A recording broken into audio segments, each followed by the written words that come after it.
Admiral Jake Morrison stood on the bridge of the Earth Defense Force flagship Retribution. The massive ship floated in the darkness of space, its hull scarred from countless battles. Jake looked out at the stars and remembered when those same stars had belonged to their enemies. 25 years had passed since the Zephyrians left Earth. For 200 years before that, the alien empire had ruled over humanity, like gods ruling over insects. They had taken humans from their homes, forced them to work in mines on distant worlds, and treated them like animals. Jake had been just a boy when the aliens finally retreated, but he remembered the fear in his mother's eyes every time their ships appeared in the sky. Now Jake commanded the most powerful warship humanity had ever built. The Retribution was more than just a ship. It was a promise that Earth would never be enslaved again. Lieutenant Commander Lisa Hayes walked up to Jake with a worried look on her face. She carried a datapad in her hands, and Jake could see the tension in her shoulders. Lisa had served with him for 10 years, and he knew that look meant trouble. "Admiral, we have received a transmission from the Outer Rim," Lisa said, her voice steady but concerned. "It's coming from Zephyrian space." Jake raised an eyebrow. The Zephyrians had not contacted Earth since they left. Their empire was vast and powerful, or at least it had been.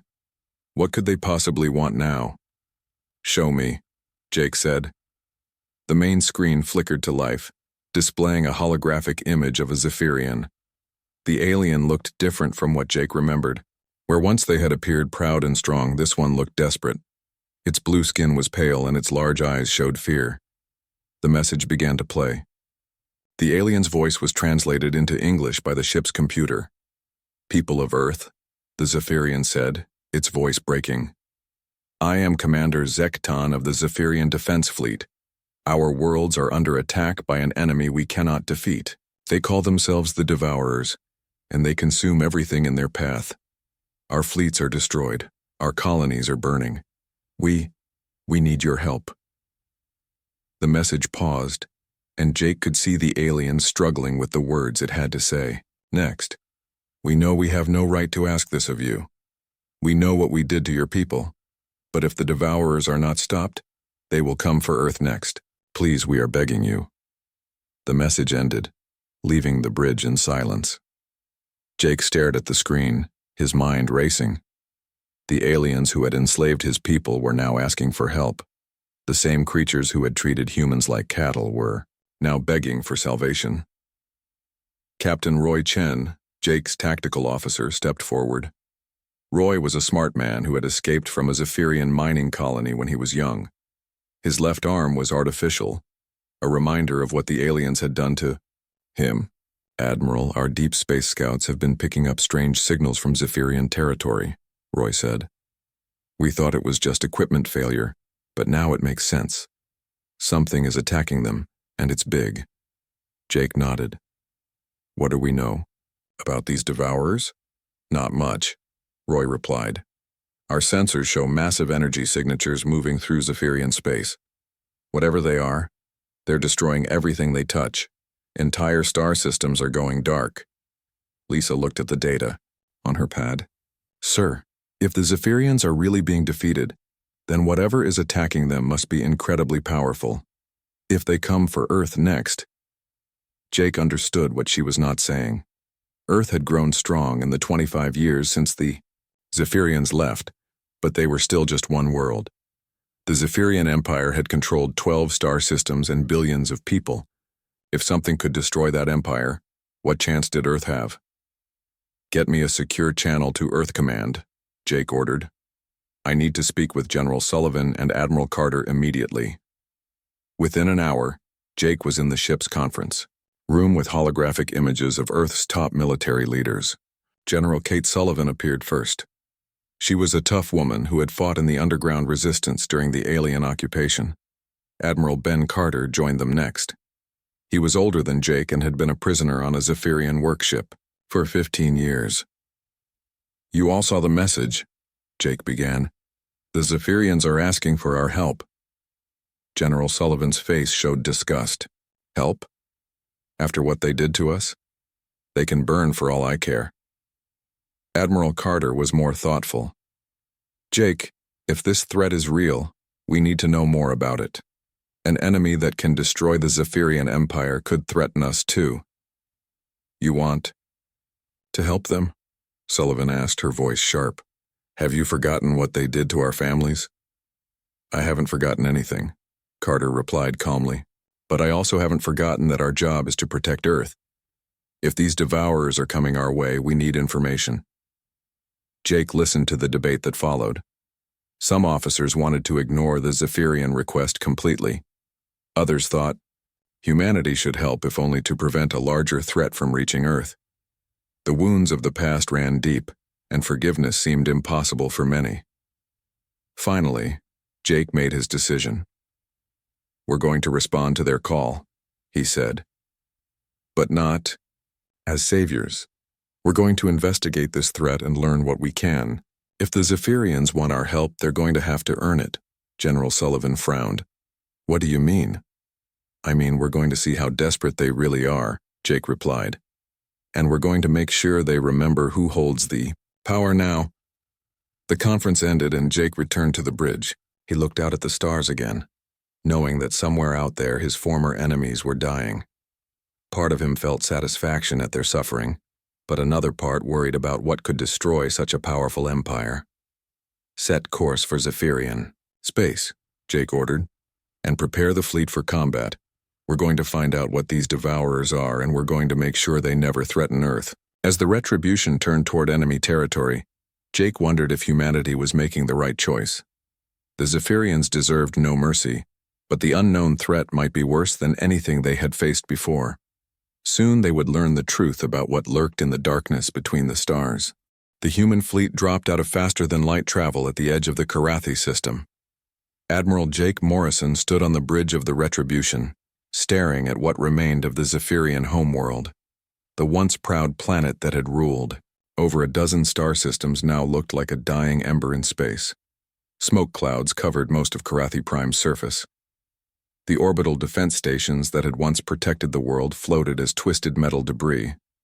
Hundreds of Zephyrian ships drifted powerless in space, their hulls torn open like broken toys. My God, whispered Lieutenant Commander Lisa Hayes as she studied the sensor readings. There are barely any life signs left on the planet.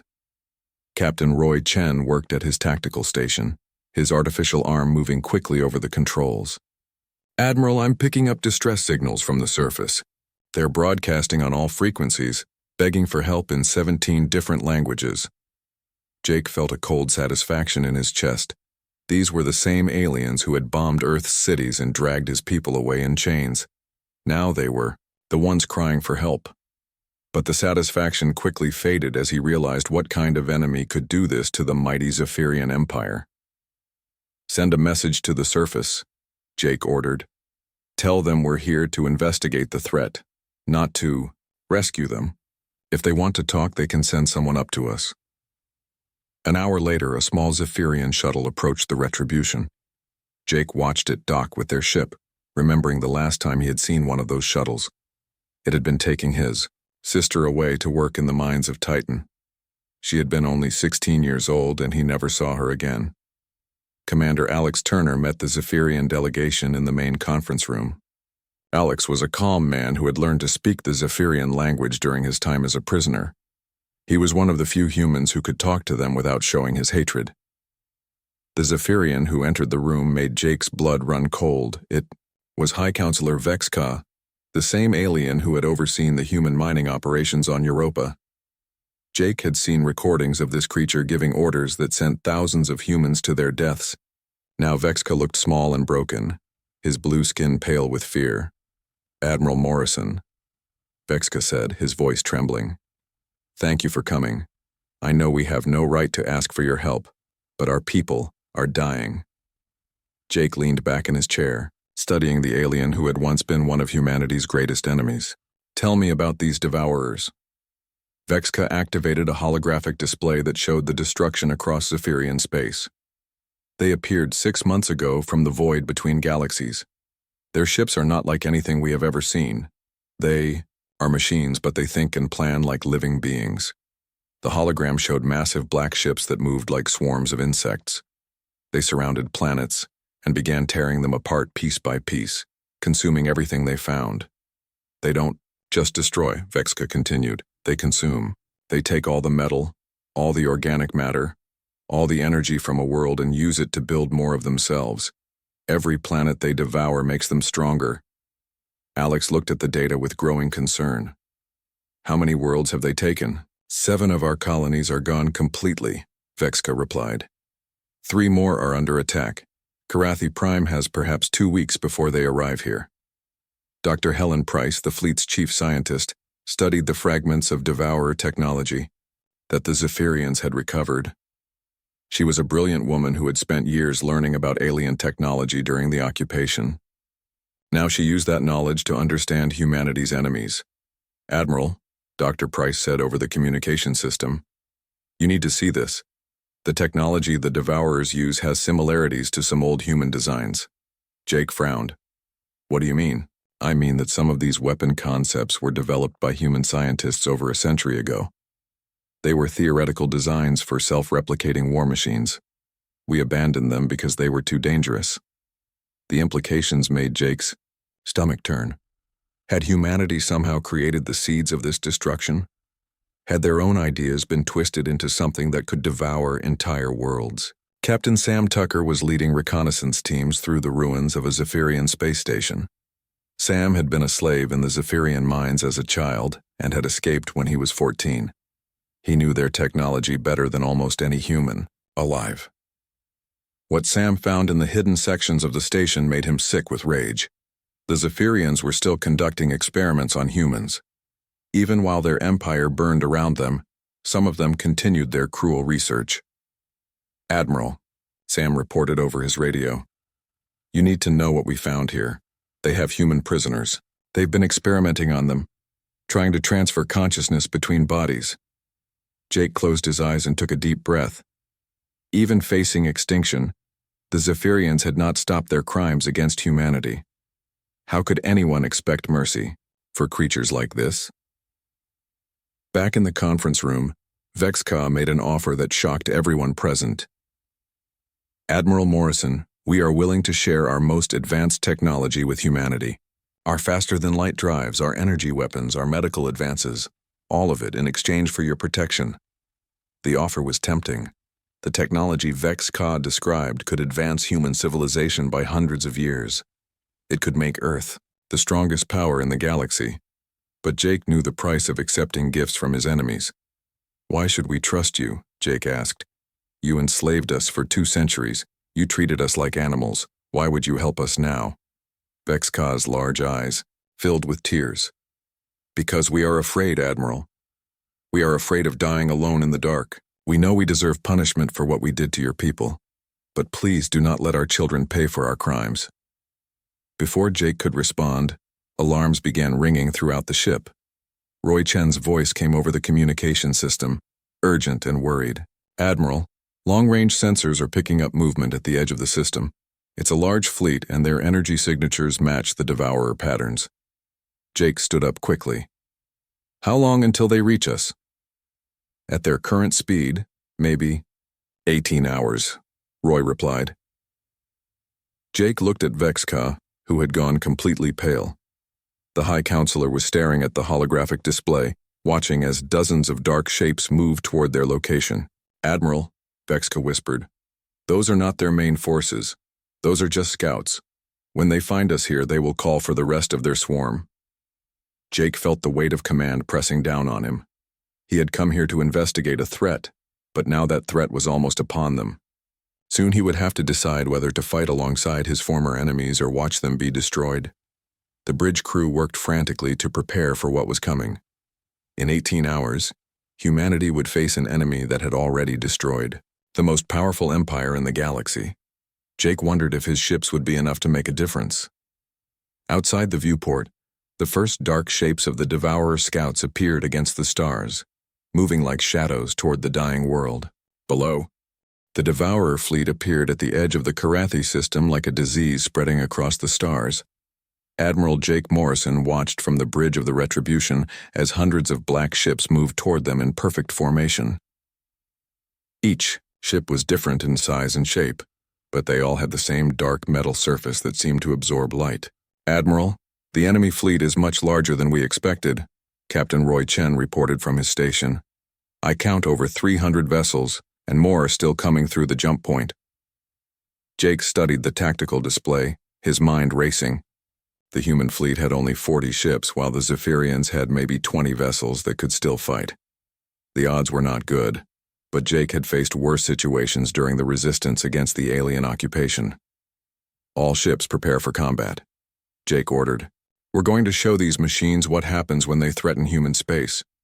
Colonel Nina Foster was already on the surface of Karathi Prime with her ground forces, helping to evacuate Zephyrian civilians from the major cities. Nina had been a child during the occupation, and she remembered hiding in basements while alien soldiers searched for humans to take away. Now she was saving the children of those same soldiers. The Zephyrian civilians were terrified. These proud aliens who had once ruled over half the galaxy now ran through their streets carrying whatever belongings they could save. Nina watched, a Zephyrian mother holding her young child, and despite everything that had happened between their species, she felt pity for them. "Colonel Foster, we have a problem," Sergeant Dan Murphy called over the radio. "The Zephyrian officials are demanding to be evacuated first. They want to leave their own people behind." Nina clenched her teeth. Even facing extinction, some Zephyrians still thought they were better than everyone else. Tell them they wait in line like everyone else or they don't get on the ships at all. The space battle began when the first Devourer ships entered weapon range. The enemy vessels moved unlike anything Jake had seen before.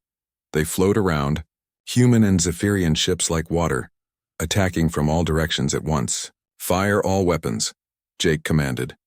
"Target their command ships." The Retribution's guns opened fire, sending streams of energy toward the nearest Devourer vessel. The shots hit their target, but instead of exploding, the enemy ship seemed to absorb the energy and become brighter. "Admiral, our weapons are not working," Roy reported with growing alarm. "They're absorbing our energy blasts and using them to power their own systems." Jake cursed under his breath. The Devourers were not just advanced, they were designed to turn their enemy's strength against them. He needed a new strategy, and he needed it fast. Dr. Helen Price worked frantically in her laboratory aboard the Retribution, studying the Devourer technology fragments. She had been trying to understand how the enemy ships worked, and she was starting to see a pattern. "Admiral Morrison to the lab," Dr. Price called over the communication system. "I think I know what we're dealing with." Jake rushed to the science lab where Dr. Price showed him a holographic model of a Devourer ship's internal structure. "They're not just machines, Admiral," she explained. "They're a form of digital consciousness. Each ship contains millions of artificial minds working together. They think faster than any biological brain, but they also have a weakness." "What weakness?" Jake asked. "They can't understand chaos," Dr. Price replied. "Their minds work on pure logic and mathematics. They can predict and counter any organized attack, but random, unpredictable actions confuse them." Jake smiled grimly. During the resistance, the most effective attacks against the Zephyrians had been the ones that made no logical sense. Chaos and unpredictability had been humanity's greatest weapons. Lieutenant Commander Lisa Hayes was coordinating the evacuation ships when she received disturbing orders from High Counselor Vex Ka. The alien leader wanted her to prioritize Zephyrian nobles and officials over common civilians. "I'm sorry, Counselor, but that's not going to happen," Lisa told him firmly. "Children and the elderly go first, regardless of species or rank." Vex Ka's blue face flushed with anger. "You forget your place, human. We are offering you technology beyond your dreams. You should be grateful for our generosity." Lisa stared at the alien with disgust. "Your generosity? You're only offering us anything because you're desperate. Don't pretend this is kindness." The battle in space was getting worse. 3 human ships had already been destroyed, and the Devourer fleet was closing in on Karathi Prime. The enemy had deployed some kind of massive weapon that was beginning to tear the planet's atmosphere apart. Captain Sam Tucker led a desperate mission to destroy the planet-killer weapon. His ship, the Vindication, was one of the fastest in the human fleet.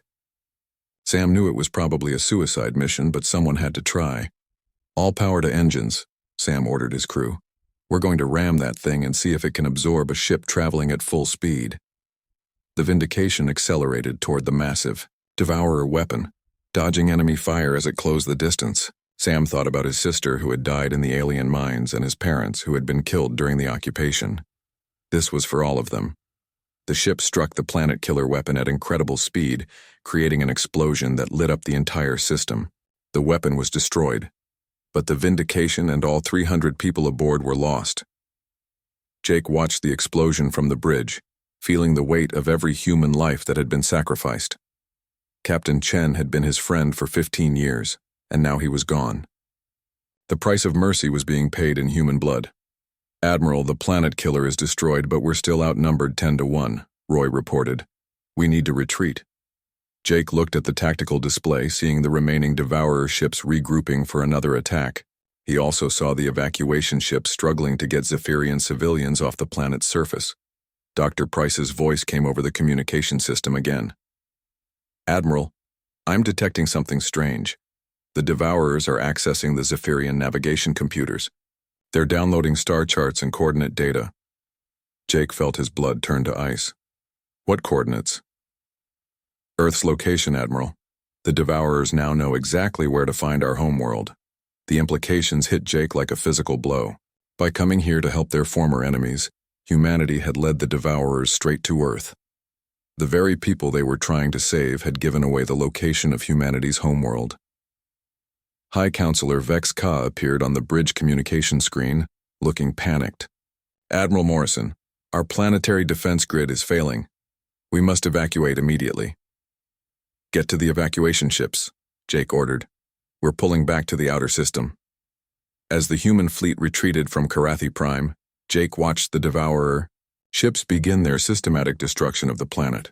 The aliens who had once enslaved humanity were now being consumed by machines that showed no more mercy than they had. But Jake's anger was mixed with fear. The Devourers had Earth's coordinates now, and they would be coming. Humanity had won. Their freedom from the Zephyrians only to face an enemy that was far worse. The evacuation ships carrying Zephyrian refugees joined the human fleet as they fled the dying system. Jake looked at the crowded vessels filled with the survivors of an empire that had once seemed invincible. "Set course for the Tau Ceti system," Jake ordered. "We need time to plan our next move." As the combined fleet jumped to faster-than-light speed, Jake wondered if they were running toward safety or simply leading the Devourers to another target. Behind them, Karathi Prime burned as the machines continued their harvest of everything that had once been alive. The human fleet arrived at the Tau Ceti system 3 days after fleeing Karathi Prime. Admiral Jake Morrison had chosen this location because it had a habitable planet called Haven, where they could set up a temporary base. The planet was mostly ocean with a few large islands perfect for hiding from enemy sensors. The Zephyrian refugees were struggling to adapt to their new reality. These aliens had ruled over billions of people across 12 star systems, and now they lived in crowded camps on a remote world. Many of them could not understand how their former slaves had become their protectors. Commander Alex Turner was working with the refugee leaders to organize their temporary settlement. He watched as proud Zephyrian nobles stood in line for food, rations alongside common workers. The role reversal was not lost on anyone. Commander Turner said a young Zephyrian female named Velra, "My father was a planetary governor. Surely he deserves better quarters than this tent." Alex looked at the alien, remembering his own time in Zephyrian prison camps. "Your father can have the same tent as everyone else. Or he can sleep outside. Those are his choices." Dr. Helen Price had been working day and night to understand the Devourer technology. She had made a breakthrough that both excited and terrified her. In her laboratory aboard the Retribution, she called Admiral Morrison to share her discovery. "Admiral, I know what the Devourers really are," she said, her voice shaking. "They're not from some unknown alien race. They were created by something called the Architects." Jake joined her in the lab, where she showed him ancient star charts recovered from Zephyrian databases. "The Architects lived 3 million years ago," Dr. Price explained. They were a biological species like us, but they achieved something we never thought possible. They uploaded their consciousness into machines and became immortal. So they're still alive? Jake asked. In a way, yes, but they're not really alive anymore. They became pure logic, pure thought without emotion or feeling. To them, all biological life is chaotic and inefficient. The Devourers are their way of cleaning up the galaxy. Jake felt a chill run down his spine. They want to kill every living thing in the galaxy? Every biological creature, yes. They see organic life as a mistake that needs to be corrected. High Counselor Vex-Ka had requested a private meeting with Admiral Morrison. They met in a small conference room on Haven's surface with the sound of ocean waves in the background. Vex-Ka looked older than when Jake had first seen him, the stress of losing everything taking its toll. Admiral Morrison, I have a proposal, Vex-Ka said quietly. We can build a weapon that will destroy the entire Devourer network. It will require combining human tactical knowledge with our most advanced technology. Jake leaned forward, interested despite himself. What kind of weapon? A cascade bomb that will shut down their hive mind, Vex-Ka explained. But it will require us to sacrifice several inhabited worlds to create the proper energy release. The explosion will spread through their network and destroy them all. Jake stared at the alien. You want to kill billions of innocent people to stop the Devourers? It is the only way to save our species, Vex-Ka replied. Sometimes survival requires difficult choices. Jake stood up abruptly. You haven't learned anything, have you? You're still willing to sacrifice other people for your own benefit. The proposal created a heated debate among the human leadership. General Kate Sullivan, who had joined them at Haven, argued strongly for building the weapon. Admiral, we cannot let sentiment cloud our judgment, she said during a strategy meeting. If this weapon can stop the Devourers, we have to consider it. Admiral Ben Carter disagreed completely. Kate, if we use a weapon like that, we become no better than the architects. We become the very thing we're fighting against. The Devourers are heading for Earth, Sullivan argued back. Are you willing to let humanity die for the sake of moral purity? Jake listened to the arguments, feeling the weight of command pressing down on him. Every choice seemed to lead to more death and suffering. Captain Sam Tucker had been given permission to investigate an abandoned Zephyrian research station in the system.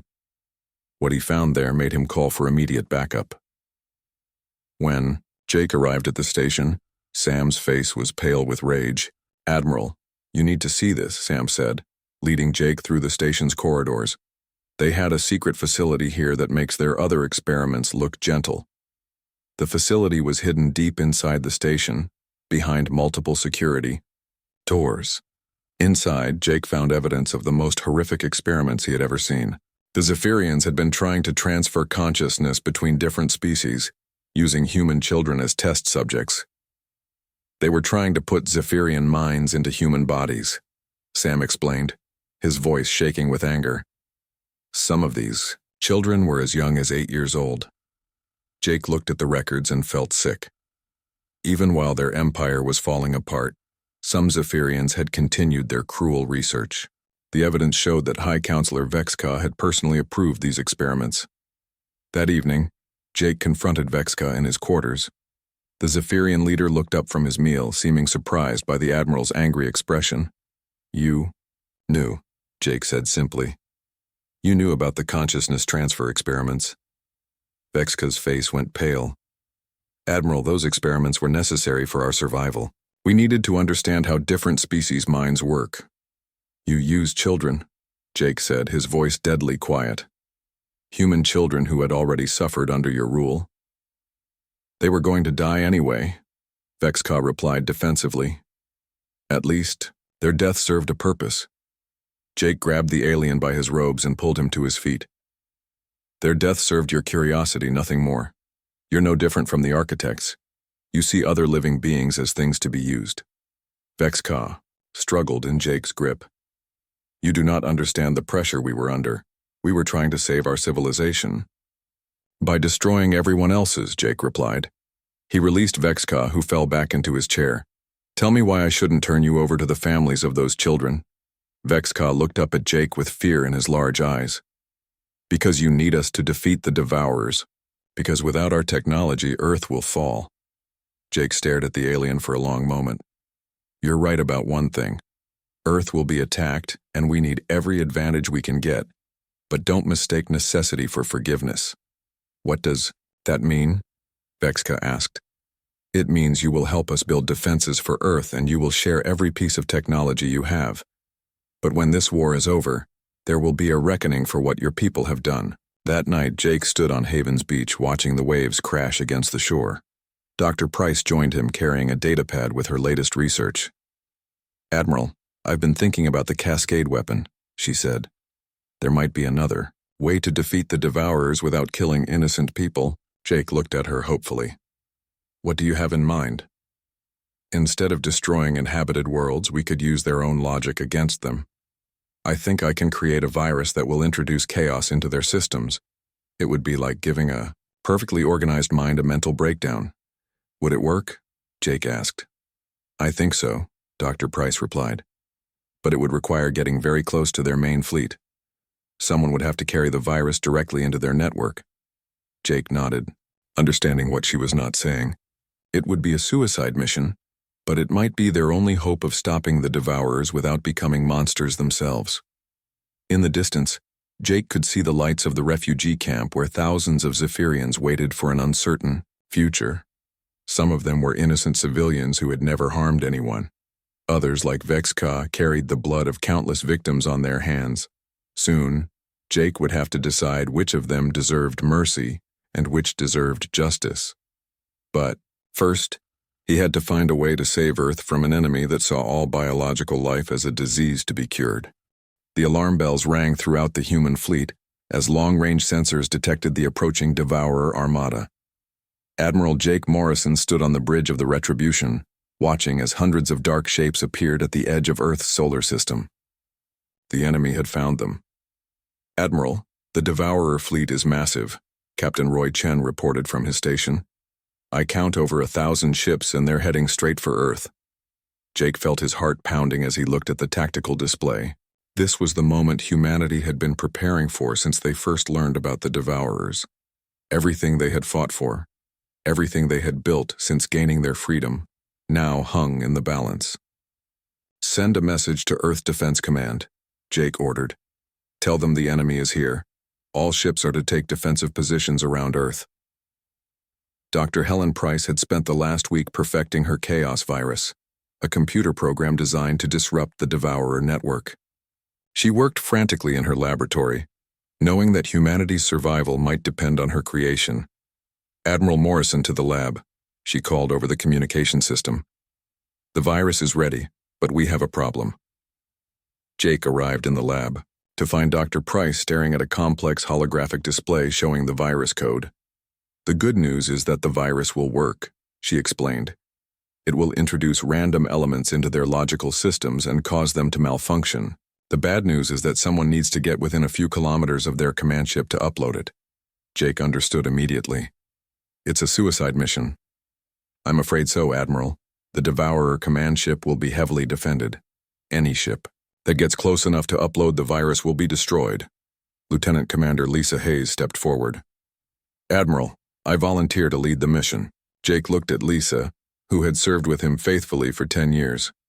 She was one of the best pilots in the fleet, but sending her on this mission felt like signing her death warrant.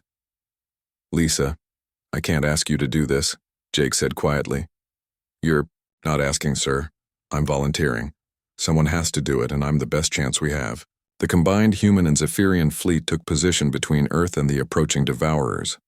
It was a strange sight to see human and alien ships fighting side by side, considering their history. But desperate times had created unlikely allies. Hi, Counselor Vexka contacted Jake from his refugee ship. Admiral Morrison, my people are ready to fight alongside yours. We know we cannot undo the past, but perhaps we can help secure the future. Jake looked at the alien leader, still feeling anger over the experiments on human children. But he also knew they needed every ship they could get. Your ships will follow human tactical commands, Jake said firmly. And after this battle, we will discuss the crimes your people have committed. I understand, Admiral. We will face whatever judgment you deem appropriate. The battle began when the first Devourer ships entered weapon range. The enemy fleet moved like a dark wave across space, their ships flowing around obstacles with perfect coordination. But Jake had learned from their previous encounters. This time humanity was ready.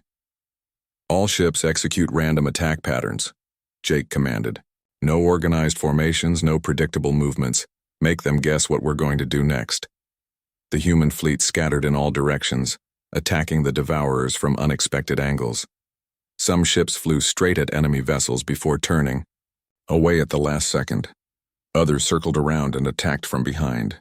There was no pattern to their movements, no logic the Devourers could understand. The strategy worked. The enemy ships, designed to counter organized military tactics, struggled to predict the chaotic human attacks. Several Devourer vessels collided with each other as they tried to respond to threats coming from all directions. Colonel Nina Foster led ground-based defenses on Earth's moon, where massive railguns had been built to fire on any enemy ships that got too close to the planet. She watched the space battle through her tactical display, amazed at how well the human fleet was performing. All lunar batteries, target the largest enemy ships, Nina ordered. Let's see how well they handle some old-fashioned kinetic weapons.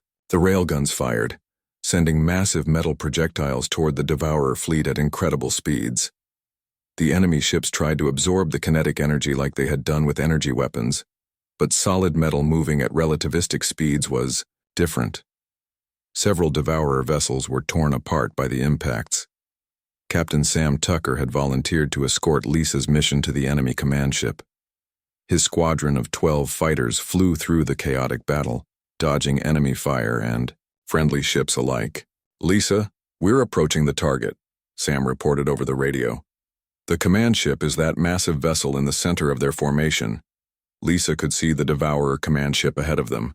It was enormous, easily 10 times larger than any human vessel. Its surface was covered with weapon turrets and sensor arrays, all tracking the approaching human fighters. Sam, take your squadron and draw their fire, Lisa ordered. I need just 30 seconds to upload the virus. Sam's fighters spread out and began attacking the command ship's defenses, drawing the attention of its weapons. Enemy fire filled the space around them, and Lisa watched as 2 of Sam's pilots were shot down. Go, Lisa. Now. Sam shouted as his own fighter took multiple hits. Lisa pushed her ship to maximum speed, racing toward the command ship's communication array. Enemy weapons tracked her movement, but Sam's squadron was keeping most of them busy. She reached the target point and began uploading Dr. Price's virus.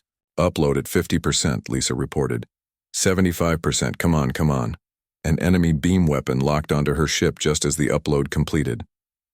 Virus uploaded successfully, Lisa said calmly. It's been an honor serving with you all. The enemy beam struck Lisa's fighter, vaporizing it instantly. But her sacrifice was not in vain. The chaos virus spread through the Devourer network like a disease, causing their perfect coordination to break down. Across the enemy fleet, Devourer ships began behaving erratically. Some turned and fired on their own allies. Others flew in circles, their navigation systems confused by the random data flooding their networks. The perfect machine intelligence that had conquered the Zephyrian Empire was tearing itself apart. All ships, press the attack, Jake ordered. The enemy is confused. Hit them while they're vulnerable. The human and Zephyrian fleets charged forward, destroying the malfunctioning Devourer vessels. Within hours, the mighty enemy armada was reduced to floating debris. The threat that had seemed unstoppable was defeated by humanity's greatest weapon, unpredictability. In the aftermath of the battle, Jake faced the question that had haunted him throughout the war. What should be done with the Zephyrian survivors? Many humans demanded justice for centuries of slavery and abuse. Others argued for mercy, saying that forgiveness was what made humanity better than their enemies. Jake called a meeting with the surviving Zephyrian leaders, including High Counselor Vex Ka. They gathered in the Retribution's main conference room, where the weight of history hung heavy in the air. Counselor Vex Ka, Jake began. Your people committed terrible crimes against humanity. Children were taken from their families. People were worked to death in your mines and experiments were conducted on innocent victims. Vexka lowered his head. Admiral Morrison, I do not ask for forgiveness. I know our crimes are too great. For that, I only ask that you show mercy to those of my people who are innocent. Jake looked around the room at his officers, seeing the pain and anger in their faces. Then he made his decision. The Zephyrian people will be relocated to a new world under human supervision. You will rebuild your civilization, but you will never again hold dominion over other species. Those responsible for war crimes will face trial and punishment, but the innocent will be allowed to live in peace. Vexka nodded gratefully. This is more than we deserve, Admiral. How can we ever repay this mercy? By remembering it, Jake replied, by teaching your children about the cost of cruelty, and by ensuring that the mistakes of the past are never repeated. Years later, Jake stood on the observation deck of a space station orbiting the new Zephyrian colony world. Below him, he could see human and alien scientists working together to heal worlds damaged by the Devourer War. Dr. Helen Price joined him at the viewport.